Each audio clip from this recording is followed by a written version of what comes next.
Hello and welcome to Football Daily, where today we're looking at some of the most overlooked individual seasons in the history of the Prem. Yes, we're listing 10 players who should have been Player of the Year but missed out, and in case you're wondering, we're talking about the PFA Players Player of the Year prize. If that's all clear, let's get into it.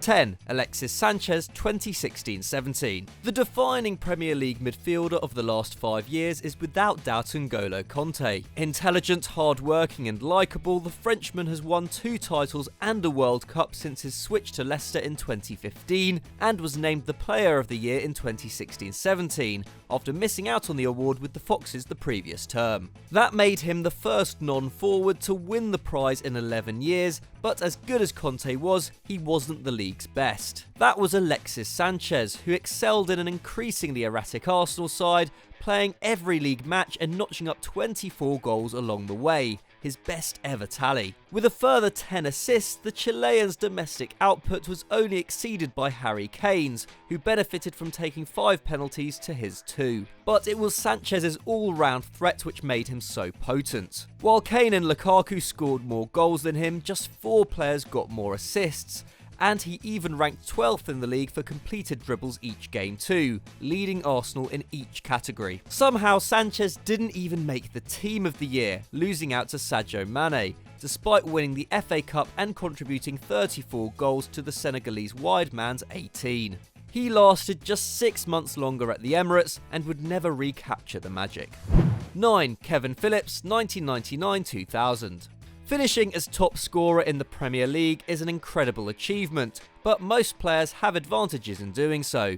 Since the year 2000, only Jimmy Floyd Hasselbank and Pierre-Emerick Aubameyang have won the division's Golden Boot in a side which ended up outside the top 4, and they were still playing for Chelsea and Arsenal. Kevin Phillips, on the other hand, netted 30 to finish top of the pile in 1999-2000, despite playing for a Sunderland team which had only just been promoted that campaign. Phillips' tally was 13 more than Henry and 7 more than Alan Shearer, and helped the Black Cats claw their way to 7th, with only 5 teams outscoring them. Between scoring and creating, the Englishman in his first year at the top level was responsible for 58% of Sunderland's goals, and even if you took out the 6 penalties he scored, he still would have been the most prolific player in the league. Sadly for Phillips, he lost out to Roy Keane, who captained United to a 6th Premier League title, but his career season was enough to earn him 8 England caps, in which he failed to score. He would only bag over 20 in a season once more.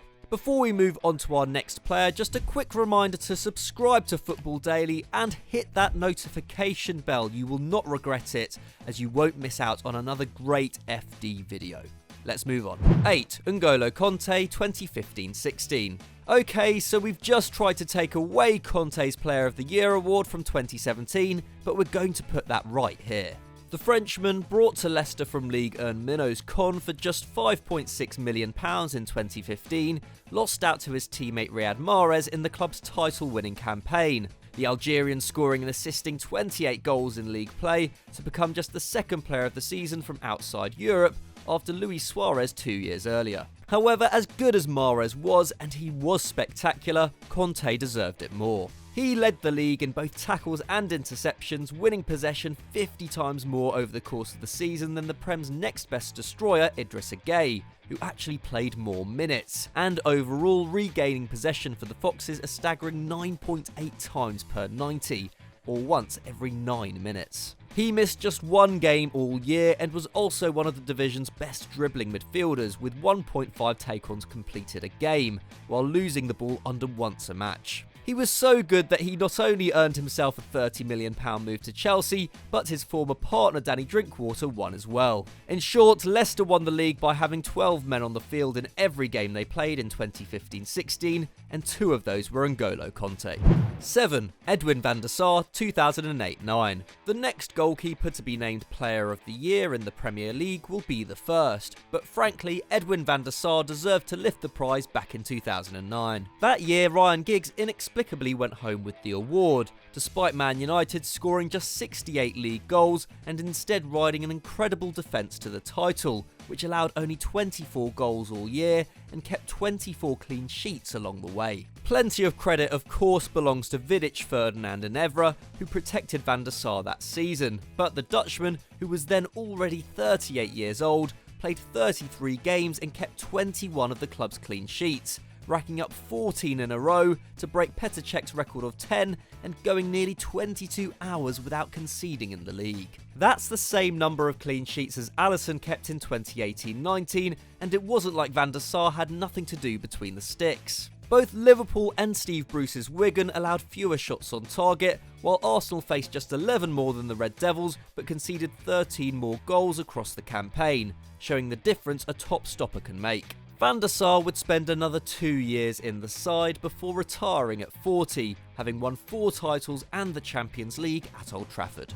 6. Robin van Persie 2010-11. You may have forgotten this, but Gareth Bale actually won 2 Player of the Year awards in his time at Spurs, the first coming in 2010-11 when he was 21. Though it's understandable that his fellow players voted for the Welshman, with his pace and strength making him a nightmare to face, his record of 7 goals and 2 assists that season seemed almost an insult to the prize, and so we're putting forward Robin van Persie as an alternative. RVP only started 19 games that year and didn't even score his first goal of the campaign until January the 1st, thanks to a series of injuries. But when he did get on the field, the Arsenal striker towered over the competition. Despite his slow start, he ended the season with a league-leading 26 goals and assists in the Prem and contributed to a goal every 68 minutes. To show how insane that is, if Van Persie had played every minute and sustained that rate over the whole season, he would have finished up with 50 goal involvements, the best in the history of the competition.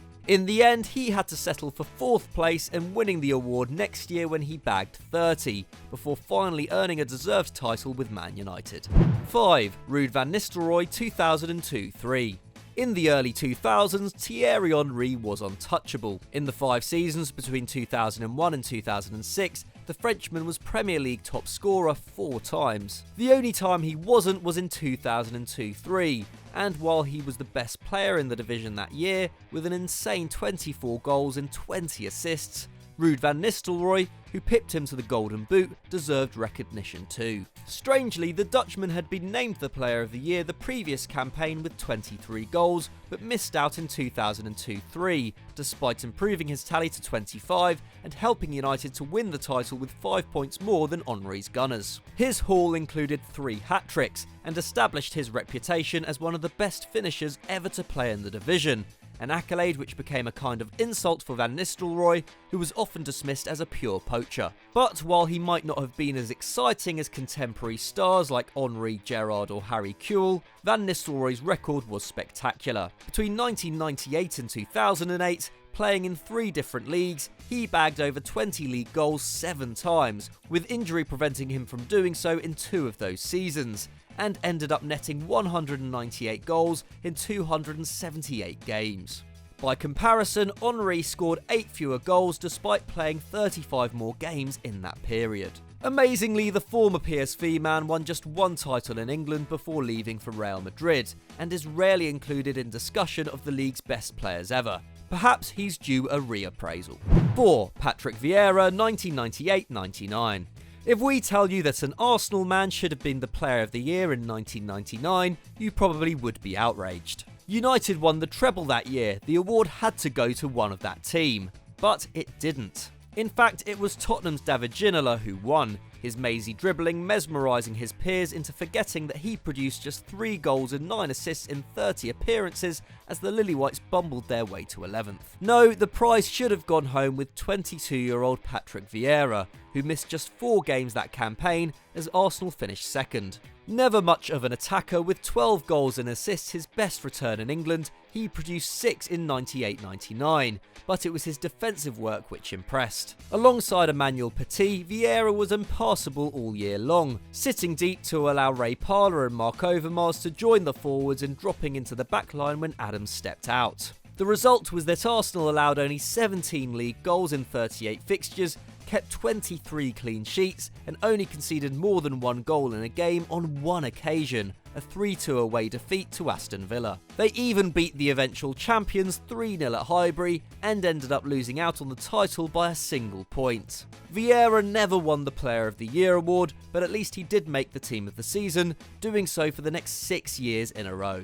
3 and 2, Didier, Drogba and Frank Lampard 2009-10. Here at Football Daily, we've long defended Wayne Rooney against his detractors, but even we find it hard to justify him winning the Player of the Year award back in 2009-10. Though the England forward netted 26 in the league that year, that wasn't enough to finish top scorer.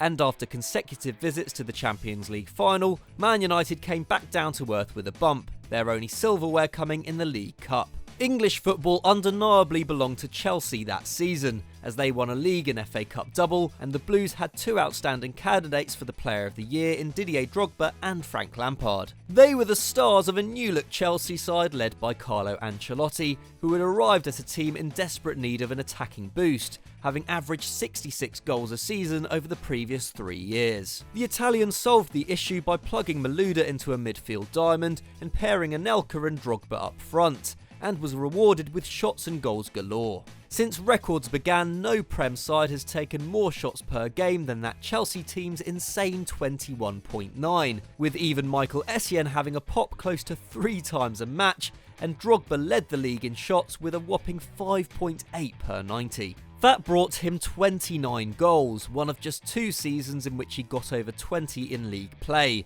and he contributed a further 10 assists, making him personally responsible for 38% of Chelsea's record goal haul of 103. But arguably, Lampard's achievement was even more impressive. From midfield, the veteran, who turned 32 at the close of the campaign, scored 22 times and assisted 14, setting a new record for chances created and contributing more goals in a single season than Sergio Aguero has ever managed. He took nearly 4 shots a match, laid on over 3 key passes, and won the ball back more than 3 times per 90, as a result helping even this gung-ho Blues outfit maintain the second best defence in the division, allowing just 32 goals in 38 games. Shockingly, the greatest all-round midfield performance in the history of the Premier League wasn't even enough to earn him a spot in the Team of the Year. Who made it instead? Fabregas, Valencia, Milner and Darren Fletcher. Work that one out. 1. Sergio Aguero. You may have noticed that we didn't specify a year for this entry, and that's because, with the exception of the 2012-13 campaign, Sergio Aguero would have been a reasonable shout for Player of the Season any time since his arrival in England in 2011. In retrospect, a bargain at £38 million, the Argentinian delivered the league title in his first year with the most famous goal in Man City history, going on to add another 3 since and rack up over 350 games and 250 goals in a Sky Blues shirt. On average, Aguero has contributed 26 league goals and assists in the Prem every year for Man City, including 34 in the 2014-15 season when he missed out on the Best Player award to Eden Hazard. That term he won the Golden Boot but somehow didn't even make the Team of the Year, and in fact it took until 2017-18 for the striker to finally be included in the Best 11. That's insane, given that when you look at his actual time on the pitch, Aguero has contributed to a goal every 84 minutes across his entire spell at City, netting over 20 in 6 out of 8 full seasons. Now 31, Aguero is approaching the end of his career, but when he leaves, it'll be a sad day for the player, but an even sadder day for the league which never appreciated him fully. So those were our 10 players who should have won Player of the Year, but what did you make of it? Do you have any more shouts? Let us know in the comments below. If you enjoyed this video, why not click on screen right now, as I'm sure it's another banging vid. And of course, don't forget to subscribe and like if you haven't done so already. Thanks for watching, and we'll see you next time.